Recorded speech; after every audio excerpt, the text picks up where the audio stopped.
Hey guys, so in a couple days, it will be exactly a week since my final divorce hearing at the court, and since my name was changed back to what my name was at birth.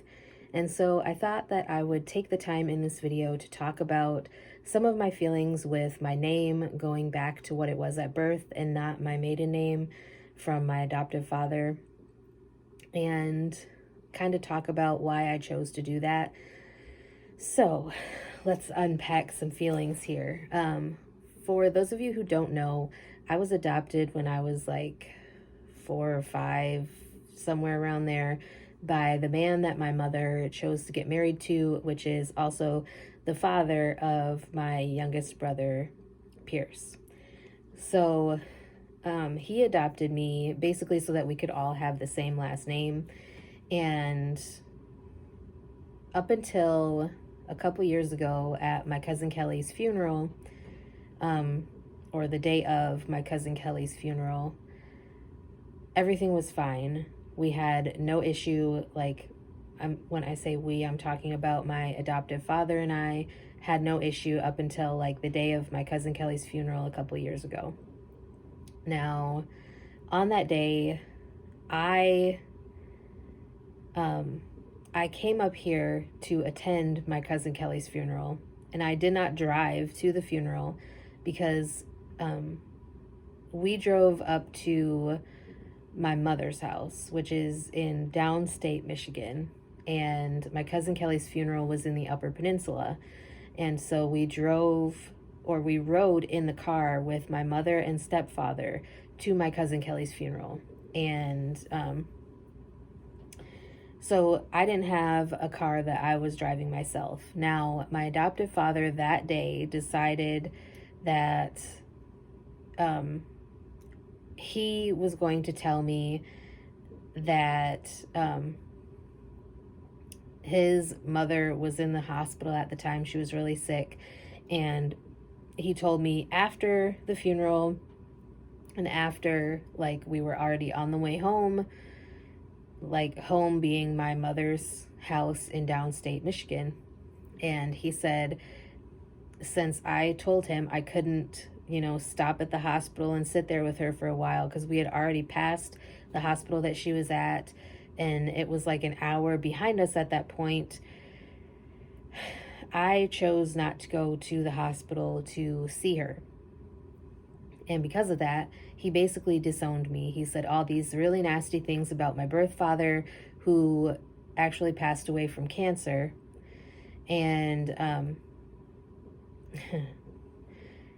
there was a huge fight, and he told me that I was no longer his daughter and that he wanted nothing else to do with me. And ever since then, he and I don't really talk anymore. Like, I've reached out to him a few times to try to mend fences, so to speak, and make things better between the two of us, but nothing that I have done has worked. So when I was getting my divorce, I chose to go back to my birth name before he adopted me. And so that was granted and everything last week. Now, you may think that it's being rude or insensitive to him, but like I said, if I had been in my own car, if I had had time before I needed to go back to Indiana for work, because at the time I was on like a strict schedule and I needed to get back to Indiana so that I could go back to work. And if I would have had the time, I would have stopped, and at least spent a few minutes or some time with her while she was in the hospital. But like, there were things that were out of my control. And so now that my name is back to what it was at birth, I feel different in a way, but at the same time, I can see how people would think that I was being like unsensitive or insensitive or uncaring towards him. But if he doesn't want anything else to do with me, then I don't want to hold his name, if that makes sense. So that's why I chose to go back to my birth name. And I thought it was funny, like the day that my name was changed, the day of divorce court, I told my mom what happened and that they changed my name back to that. And she said, you know, in a way, it's kind of like you're being reborn, because that last name was my last name at birth. And so I'm going back to that now. And it does feel like a fresh start and like I'm being reborn. And I really think that, you know, this is my fresh start. This is what I've wanted, to get a fresh start and just kind of start all over from the beginning and work towards becoming the person that I've always wanted to be, and, you know, be somebody who can make my grandma proud, because my grandma had the same last name that I have now again.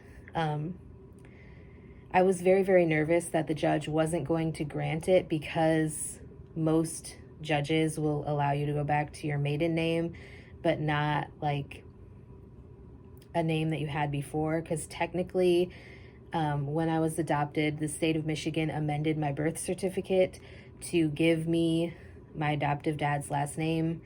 And I do have the original birth certificate that shows my current last name on it now. But, you know, I thought that they were going to give me some sort of hassle about that. So that was also part of the nerves leading up to the divorce was, you know, are they going to let me change my name to what I want it to be? Are they going to give me hassle? Are they going to give me a hard time? You know, what's going to happen with all this? And so I'm very thankful that the judge, you know, he didn't even ask any questions. Like, I did bring proof. I brought my adoption paperwork. I brought my original birth certificate. I brought as much proof as I could bring, basically, to show that my name was originally that before I was adopted. But he didn't even ask me for proof. He literally just asked me a few questions, and that was about it. So, you know, I'm just thankful that I get this fresh start. And even though it is a little sad to think that, you know, I had to change my name back to what it was at birth because of the fact that my adoptive dad disowned me, it is a little sad to think that, but I'm moving up in the world. It can only go up from here is how I see it. So I'm glad to be getting this fresh start, and I'm glad to be moving on with my life. And yeah, if you guys have any questions, or if you want me to talk more about like my divorce or anything like that, my story, if you want me to talk about my birth father, things like that, let me know. If there's any other topics you'd want me to talk about in a future video, let me know that as well.